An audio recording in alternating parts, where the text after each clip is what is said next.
Pencapaian kesucian dalam agama Buddha itu tidak sulit. Tidak sulit. Ya, setidaknya untuk mencapai Sotapanna itu tidak sulit. Soalnya Sotapanna tidak usah berupaya untuk yang namanya bermeditasi, apalagi di tempat-tempat sepi bagaimana, apalagi sampai meditasi ke luar negeri. Bukan menyindir ya.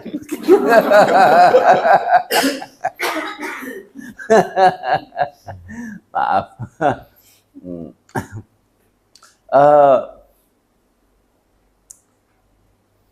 Di sini apa yang diajarkan Sang Buddha perlu diketahui.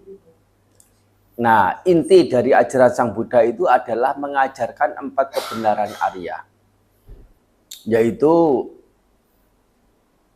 keberadaan penderitaan. Keberadaan penderitaan ini perlu dikenali sampai sudah bisa mengenali keberadaan penderitaan. Nah, dengan mengenali keberadaan penderitaan ini saja ya dikatakan itu sudah mendukung untuk memunculkan sacak 3 yang terakhirnya. Ada penderitaan dan telah bisa mengenalinya. Nah, kemudian penderitaan itu bukan semacam sesuatu yang menyatu dengan yang namanya hidup. Tidak menyatu. Menyatu itu apa? Sifat dari hidup itu yang namanya pancakanda ini sedemikian rupa mengalami kesedihan, ratap tangis, derita jasmani, derita batin, ketuaan, penyakit, kematian dan sebagainya. Itu semua kalau menyatu itu seperti ini, ciri sifat, seperti warna yang ada pada benda. Ya, misalnya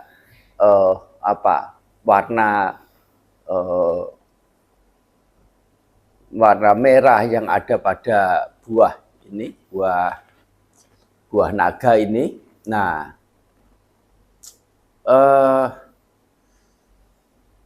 kita tidak bisa melepaskan warna dari buah naganya. Dan seolah-olah saja warna merah itu sudah menyatu dengan buah naga. Itu memang menyatu begitu ya, memang menyatu. Nah, tetapi sesungguhnya warna merah itu dengan buah naga itu bukan hal yang sama. Begitu. Seperti halnya ciri kotor yang ada pada tinja. Tinja mau dibersihkan bagaimana? Mau dibersihkan dengan air susu? Mau dibersihkan dengan bahan kimia apa? Kalau masih sebagai tinja, persepsi sebagai yang kotor itu selalu tuh tampak begitu. Selalu ada. Nah, ini beda dengan keberadaan penderitaan yang ternyata itu ada kemunculannya. Tidak lain adalah saat muncul kegandrungan. Di sana adalah muncul penderitaan. Kegandrungan itu menyenangi. Ya, menyenangi itu terbagi menjadi 3, menyenangi hal-hal indrawi. Nah, setidaknya itu, ini aja cukup. Di antara 3 itu, menyenangi hal-hal indrawi, menyenangi hal-hal yang didasari dengan pandangan keliru tentang sebagai yang kekal abadi, ya. Kegandrungan yang didasari dengan pandangan keliru sebagai yang kosong, yaitu keberadaan tanpa sebab, tanpa akibat. Nah, tentu ini adalah uraian secara singkatnya ya. Kalau mau mengerti empat kebenaran Arya harus duduk manis 2 jam setidaknya untuk mendengarkan. Betul, ya. Ini hanya bicara singkatnya bagaimana itu untuk menjawab pertanyaan saja. Begitu.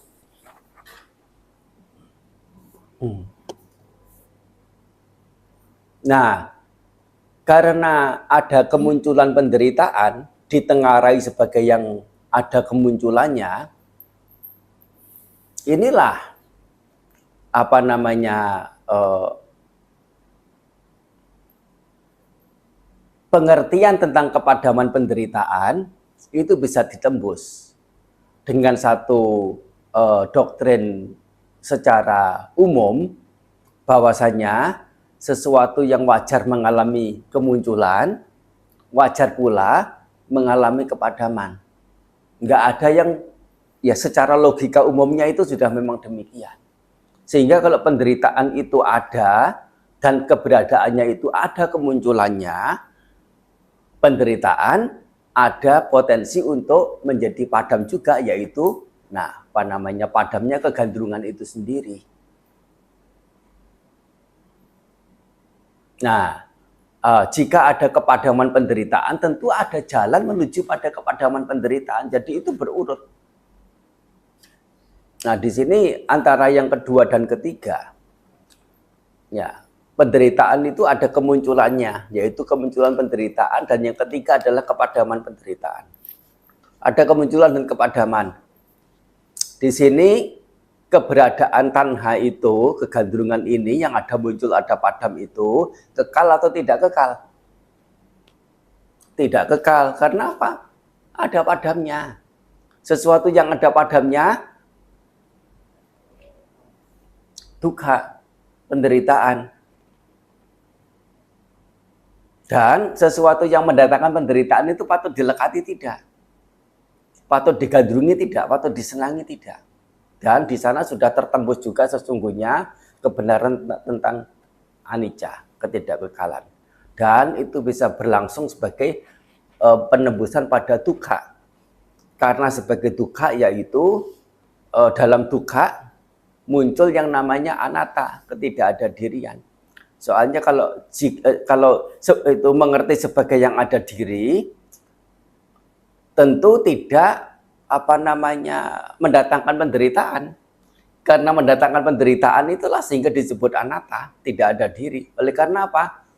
Kalau ada diri tentu bisa mengatur, bisa memerintah, bisa mengharap sesuai dengan yang diinginkan. Nah, tidak bisa. Nah, di situ. Nah, di sini itu dari empat kebenaran Arya itu tertembus anicca, dukkha, anatta sudah. Pokoknya mengerti empat kebenaran Arya ini sampai pada mengarah ke anicca, dukkha, anatta sebagai kesimpulan atau sebagai pengertian lanjutan dari empat kebenaran Arya. Dan dari empat kebenaran Arya itu apa? Terdapat apa yang namanya samsara di sana. Ya, ada kegandrungan, tanha. Nah, di tengah-tengah antara kegandrungan dan penderitaan, itu ada satu di tengahnya, namanya karma, perbuatan. Karena ada kegandrungan sehingga memunculkan perbuatan. Karena mengingini sehingga ada perbuatan, karena ada perbuatan sehingga ada hasil-hasil. Hasil-hasil ini baik yang menyenangkan maupun yang menyakitkan, semuanya adalah dukkha. Meskipun lahir di alam surga, alam manusia, apalagi alam neraka, alam binatang, alam Brahma sekalipun, itu adalah dukkha. Mengapa dukkha? Karena keberadaannya itu ada kemunculan dan kepadamannya.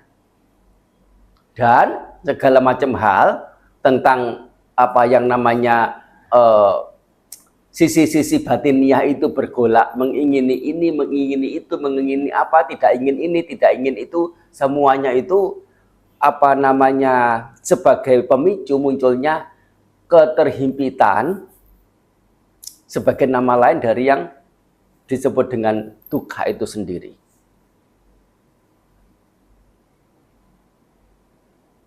Ini yang mesti dimengerti, bukan dharma apa yang lain. Kalau mau mengerti dharma, mengerti ini dulu yang paling awal sebagai siswa Sang Buddha.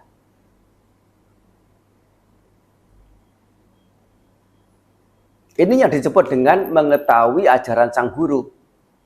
Dan yang mengetahui ajaran Sang Guru, yang telah mendengar, yang telah mendengar, itu namanya yang sudah sotapanna.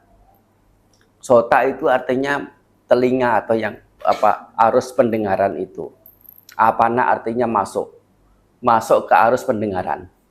Apa itu? 4 kebenaran Arya yang sudah masuk ke arus pendengaran ini. Mengerti kebenaran, menembus kebenaran. Enggak susah. Enggak perlu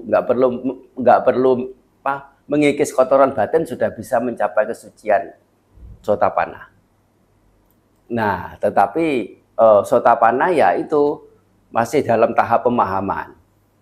Nah, perlu ada pelatihan diri sebagai sekarang sekarang itu mungkin merasa sotapanna belum karena belum menembus 4 kebenaran Arya secara maganyana balanyana begitu ya. Nah, ya memang tidak bisa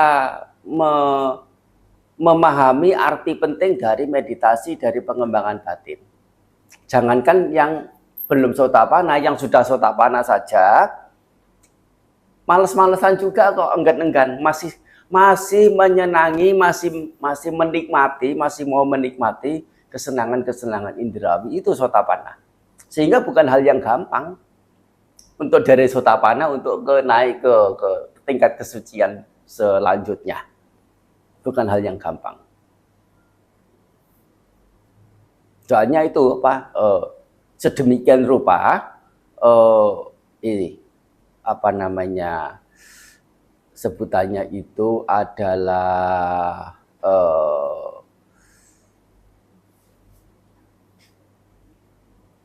jeratnya mara. Jeratnya mara itu adalah jerat yang sulit sekali dilepas. Dan kita tidak terbayang mengapa sampai perlu bermeditasi. Kalaupun kita saya sudah merasa perlu bermeditasi, ya bagus. Tapi sebagian dari kita yang merasa perlu bermeditasi itu hanya dorongan secara dogmatis. Umat Buddha perlu bermeditasi ya, oh ya meditasi cemana? Begitu. Ya itu tidak jelas juga.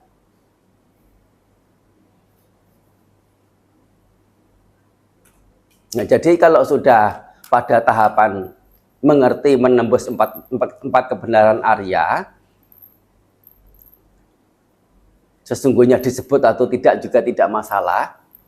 Kita kan tergila-gila dengan statusnya, bukan tergila-gila dengan pencapaian nilai spiritualnya, barangkali. Di sini harus dibedakan. Tergila-gila dengan status apa? Status jana 1, status sanagami, status ada di bacaku dan sebagainya. Tergila-gila pada status. Ini harus dibedakan.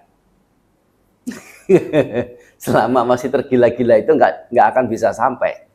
Soalnya ketergila-gilaan itu adalah nama lain tanha, kegandrungan. Bukan untuk melepas.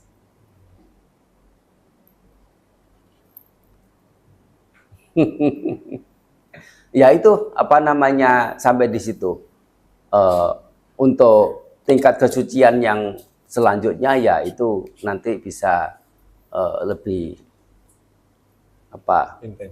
intensif. Tapi Bante, kalau yang mengumpulkan parami itu, dia kan tidak melewati satu proses namanya perenungan dan mempelajari empat kesunyatan, empat kebenaran mulia, Bante. Sotapanah kenapa? Maksudnya itu tadi Bante kan menjelaskan untuk mencapai memasuki arus tingkat kesucian, itu kan harus merenung atau mempelajari tentang empat kebenaran mulia. Iya, betul. Sedangkan kalau sebagian umat kita itu kan dia hanya giat, ya saya mengumpulkan parami, saya lakukan kebajikan, tapi mereka nggak pernah merenungkan dharma. Permasalahannya itu adalah kita tidak menyalahkan mereka oleh karena mereka digiring seperti itu. Mereka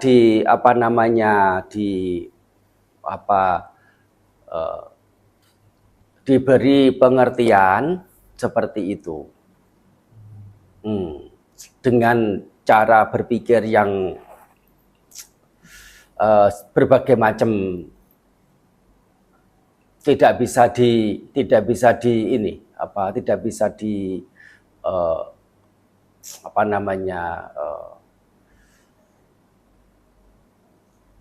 luar kontrol lah, di luar kontrol.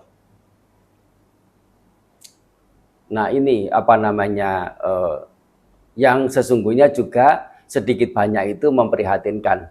Sebagai umat Buddha sampai puluhan tahun nggak ngerti empat kebenaran Arya punya esensi yang bagaimana. Kan sayang banget. Memang rajin berdana, rajin menjalankan sila, rajin baksos, rajin ini itu, dan mungkin ada mengembangkan meta, cinta kasih, ada ini itu ya memang tidak jelek, itu nilai luhur.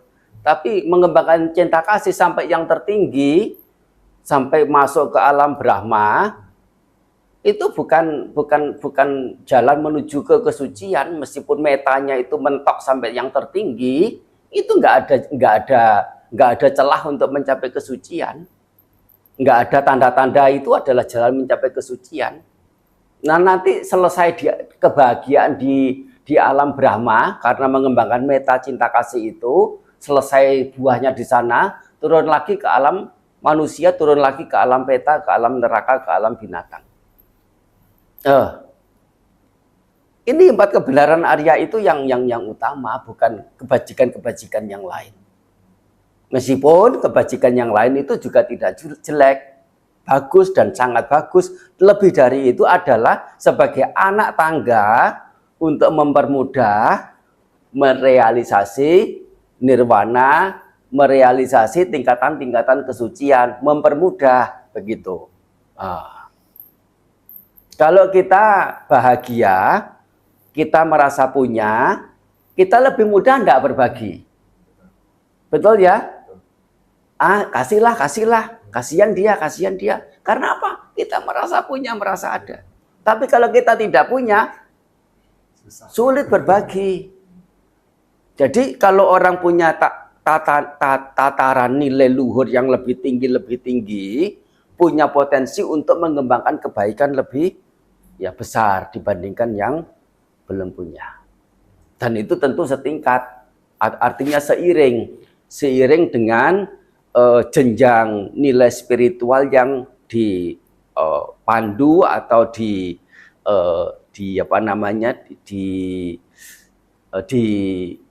dikawal ya menuju pada yang ke tingkatan yang lebih tinggi. Begitu. Ya, paham? Sudah paham? Ya, ya, untuk tingkatan kesucian yang berikutnya, karena pertanyaannya sampai di situ ya.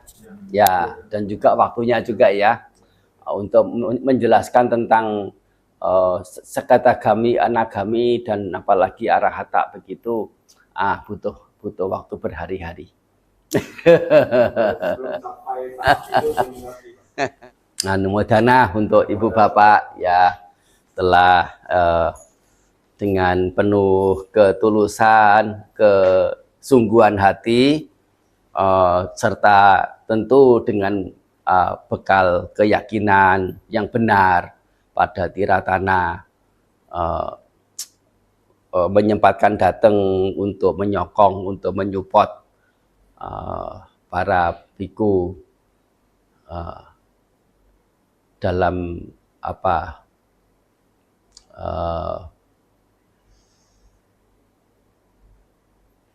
melancarkan hidup, baik secara nyatanya, hidup secara fisik maupun hidup secara mentalnya, dan melancarkan juga